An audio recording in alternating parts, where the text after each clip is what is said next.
Living in a rat-infested rental. Let's have a look. Hello everyone, Florian here, and welcome to another episode of HeiseSays. Grab your stein of coffee. Let's have a look at this one, okay? I want to get your opinion on this article to see if I've got a boomer take about it here. Okay, now let's have a look. This is the title of the article. No choice. No choice? A rat-infested nightmare is a Sydney mum's reality. This is all about the horrible rental crisis we have here in Australia, or is it? One mum's horror story has revealed the extent of Australia's housing crisis. Forced to fork out hundreds for a rat and mold-infested property. Forced? Really? Someone forced her to do that? Oh, we'll have to see. We'll have to see here. One Sydney mum is living the reality of a housing nightmare. Forced to... Well, again... Not really. She's choosing to do it. Forking out hundreds of dollars to live in a rat and mold-infested property. Well, I mean, you can get rid of the rats, can't you? The mold is the real problem. If it's black mold, it can kill you. Then the house should be condemned. If it's just a little bit of surface, spray it. Air out the place. And the rats, get some traps out there. Isn't that what you do to kill those things? Or get a cat or something? After waiting for years for public housing, okay, she's waiting for government housing to take care of her.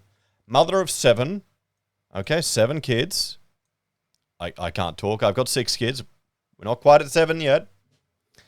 Her brother, George, was forced. Again, forced, no.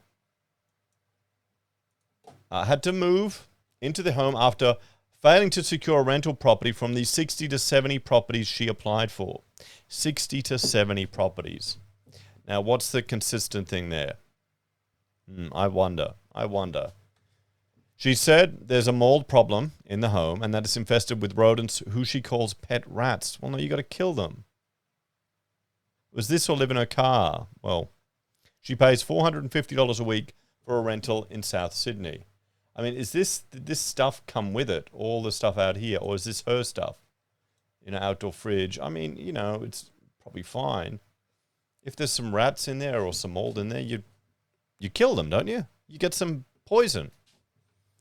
I had no choice but to live in that, or the other option is to live in my car, Miss George told The Project. Oh, The Project, of all places, The Project. She also applied for the... she said she applied for the rundown $450 property because she knew no one would apply. Now, to a Westerner's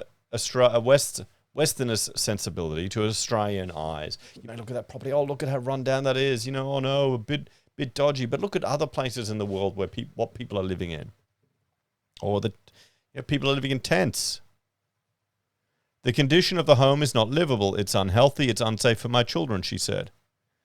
Because of the property and the cost of living crisis, she isn't able to have all of her children at home.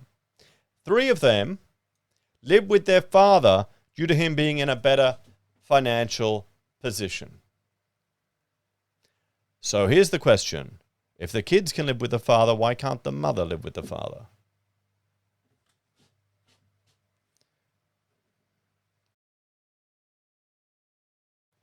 Seven kids. Should be getting a lot of government support. Be able to afford it. Why not?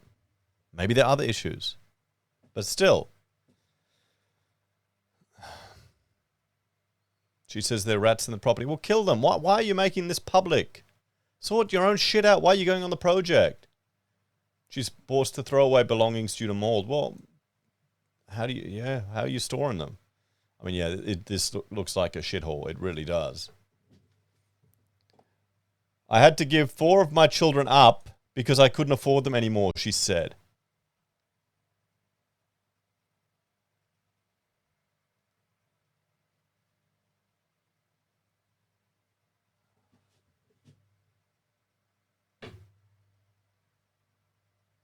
No. That's bullshit. You don't have to give your kids up because you can't afford them. You find a fucking way to afford them.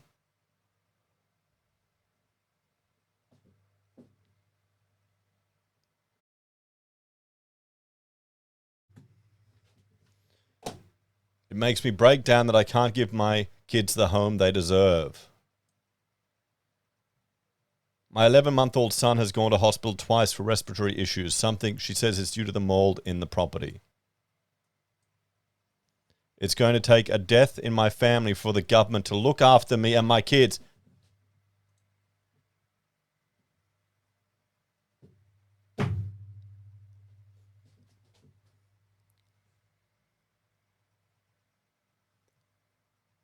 Is this what people expect in Australia? For the government to look after you and your kids?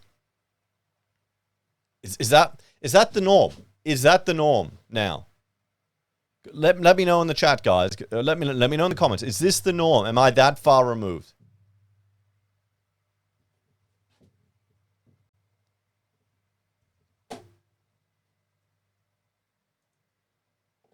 She's forced to throw away some of her belongings due to mould. There are currently nearly 60,000 people on a waiting list for social housing in New South Wales, many of whom have been waiting for 10 years for a property.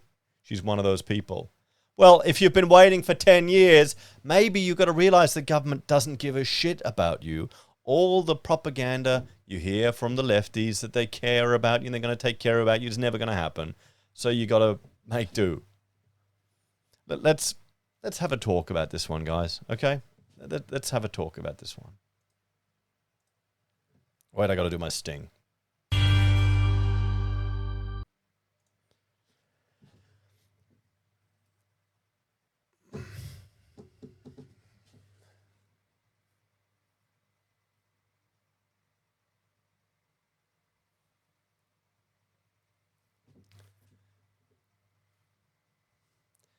It must be the differences in the genders here, in a male to a female, as a father to a mother seeing this.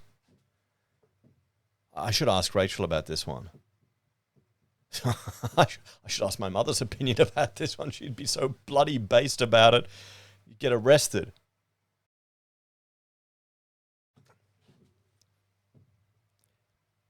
The expectation that the government will take care of you and not the fear that they will take advantage of you, I think, is the fundamental difference here. Is this where Australia's headed? I mean, this is really sad. This is a terrible situation for this lady. But how many of the decisions she's made in her life have gotten her to that point? Should we be educating future generations and children and saying, here's an example of what to avoid? Do not live your life like this person. Do not emulate the choices this person made.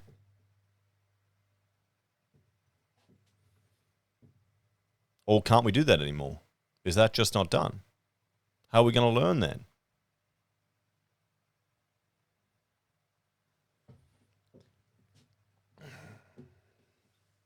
I don't know, guys. You tell me. Anyway, check out my other channels, Heise BIM and Heise Does. If you're a fan, you can support us on YouTube or Patreon. Use the referral links, buy our pocket squares, or call us if you need an architect. As always, I'll see you next time. I can't relate to this at all. Except I've got a shitload of kids.